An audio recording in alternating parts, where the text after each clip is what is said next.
Na música It's My Party, de 1963, a cantora Lesley Gore canta uma letra em que uma adolescente, em plena festa de seu aniversário, vê o namorado e outra menina sumirem, provavelmente para dar uns beijos.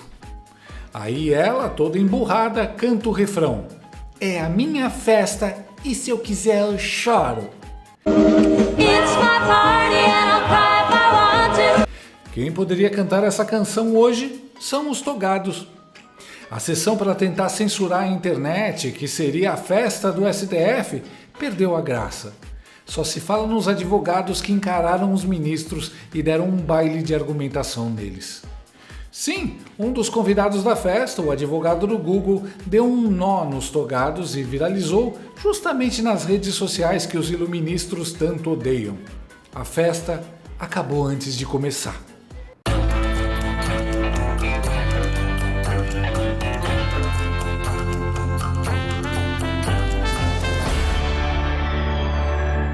O Soviético Tribunal Federal iniciou hoje o julgamento de ações que têm o potencial de impactar profundamente a liberdade de expressão nas redes sociais e na internet.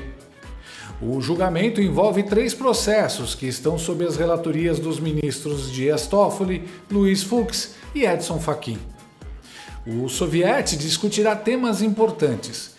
Entre eles estão as regras de funcionamento das redes sociais e o regime de responsabilidade pelo conteúdo publicado pelos usuários. O tema chegou ao plenário porque as discussões no Congresso Nacional não avançaram. Na Câmara dos Deputados, o projeto de lei conhecido como o PL da censura encontra-se parado, graças a Deus. Desde o envio para um grupo de trabalho em junho, não houve nenhum progresso.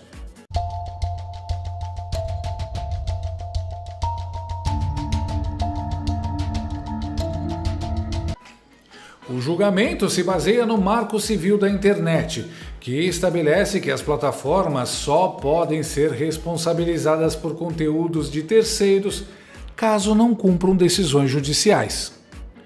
Esse processo está sendo acompanhado de perto por gigantes do setor, como Wikimedia, dona da Wikipédia, ByteDance, proprietária do TikTok, e Google, que se habilitaram a participar da ação.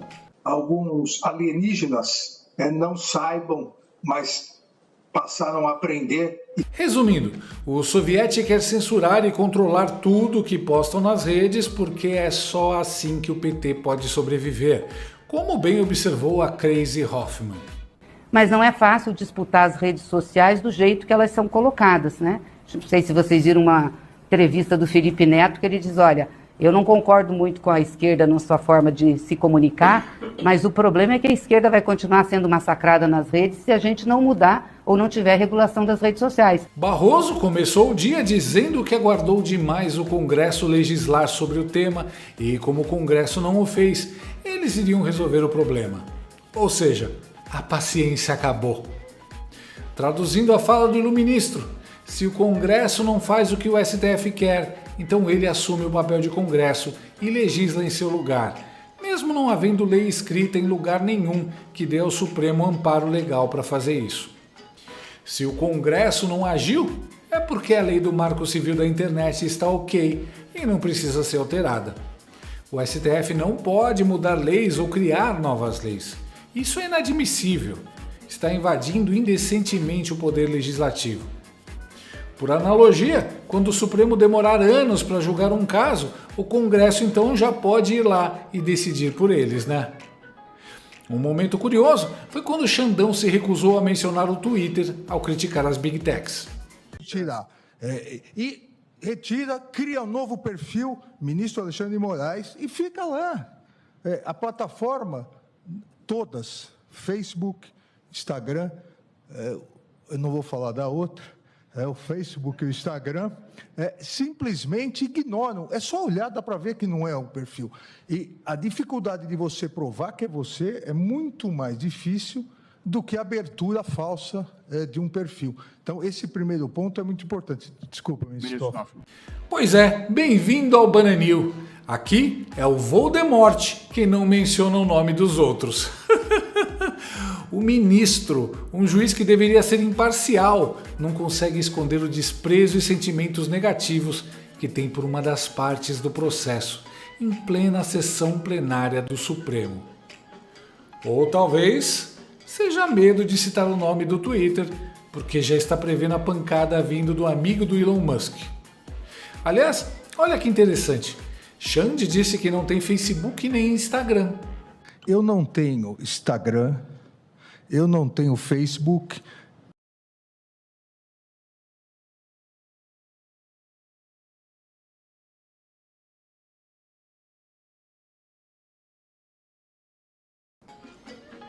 Pera, então a única rede social na qual o ministro Alexandre de Moraes mantém uma conta é justamente o Twitter?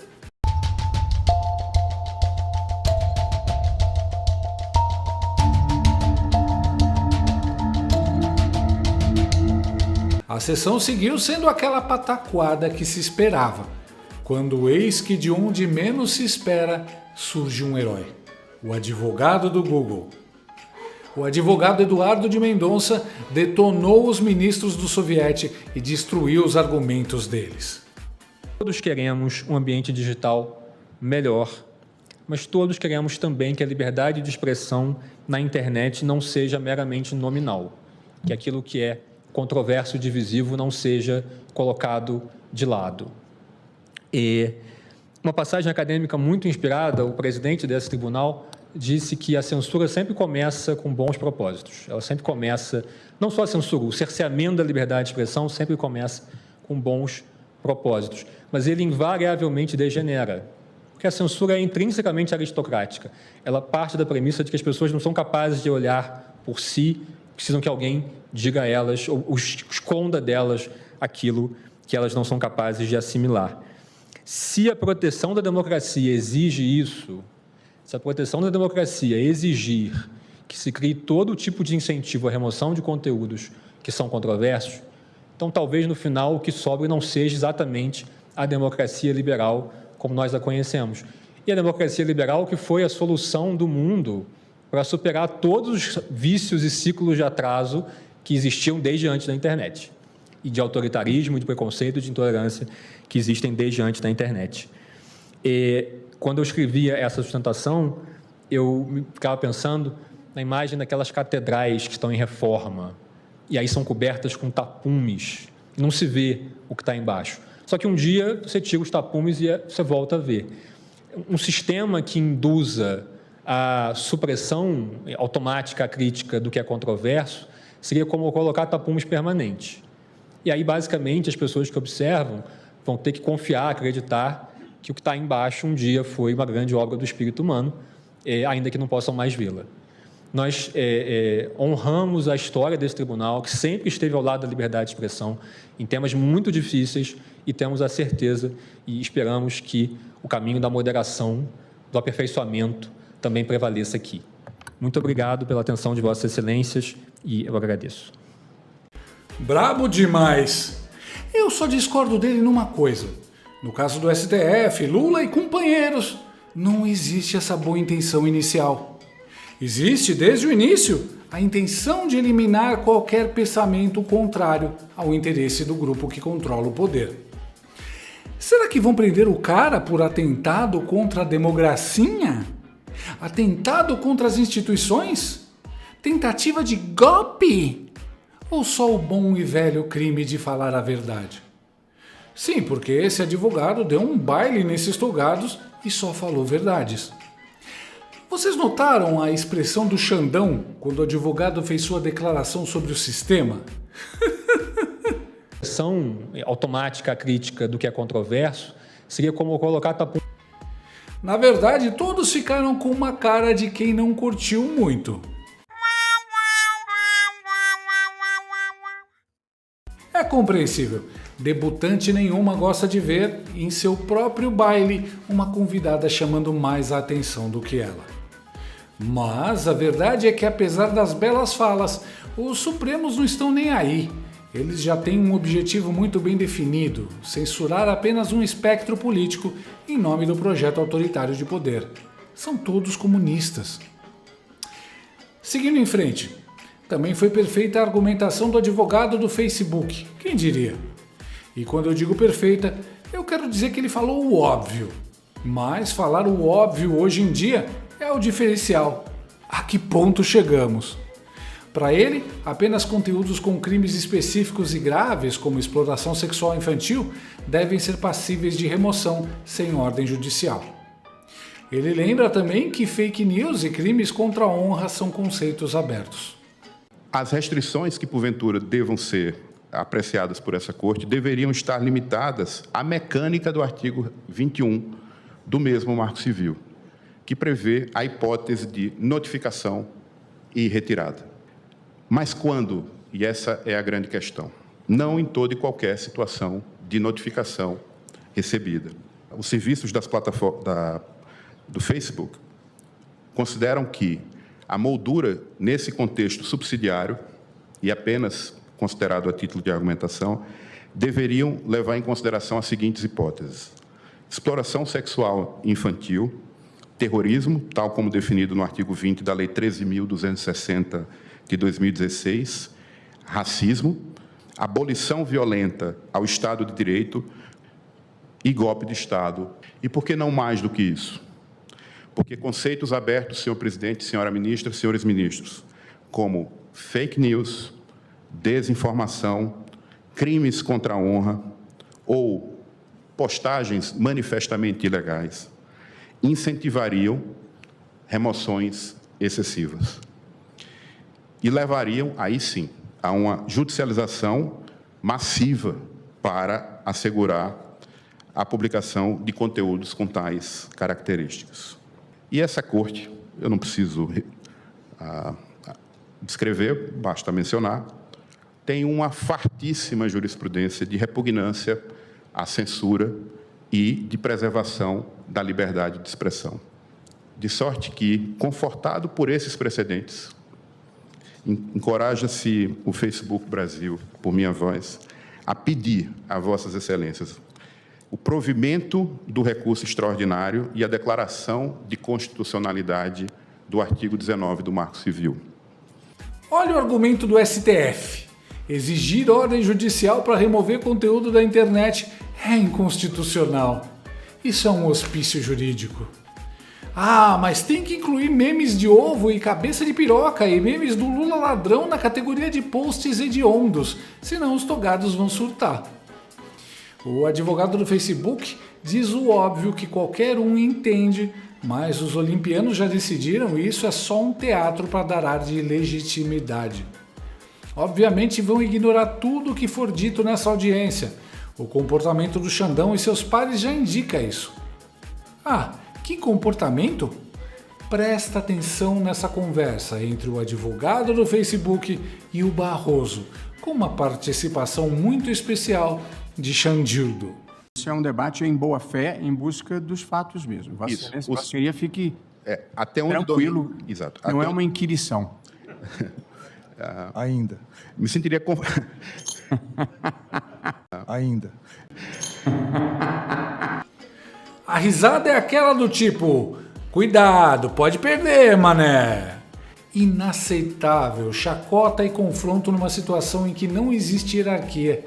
Mais uma humilhação de um advogado no STF com a omissão da OAB e todas as outras instituições. O cara ameaçou um advogado em uma sustentação oral, velho. Não é uma inquirição. Ainda. É o Rei Sol. Com plateia, então, o ego dele não se aguenta e quer demonstrar que é todo poderoso. Eles não se preocupam mais em disfarçar a tirania. Que deboche com o povo brasileiro. Aliás, isso me lembra. O que o professor Olavo de Carvalho dizia mesmo sobre quem usa deboche em lugar de argumentos? Deixa pra lá. São vídeos como esse que podem fundamentar que estamos numa ditadura e mostrar quem são os ditadores. Eu, no lugar do Eduardo Bolsonaro, já teria mandado isso pro Trump faz tempo. Eles pensam que não, mas o mundo está de olho no que está acontecendo no Brasil. O jornal norte-americano New York Times, o maior do mundo e esquerdista, publicou uma reportagem de uma página nesse domingo que detona o STF por estar silenciosamente enterrando o que chamou de uma das maiores ações anticorrupção da história recente, em referência à Operação Lava Jato. A sessão do STF de hoje era para ser mais uma festinha em que os togados atropelam as liberdades dos brasileiros. Mas acabou virando um evento manchado, em que os convidados só falam mal do anfitrião. Eles podem até conseguir censurar as redes, mas será uma vitória momentânea. Trump vem aí e já prometeu combater a censura em todo o mundo, em especial no Brasil. Riam bastante e aproveitem a festa, amantes da censura. Logo ela vai acabar e os donos da festa vão chorar. Presta atenção. Olha, deixaram um pedaço de torta de abóbora. Quer dividir comigo? Me ajuda. Gostou desse vídeo? Então inscreva-se no canal, comente, curta e compartilhe com seus amigos.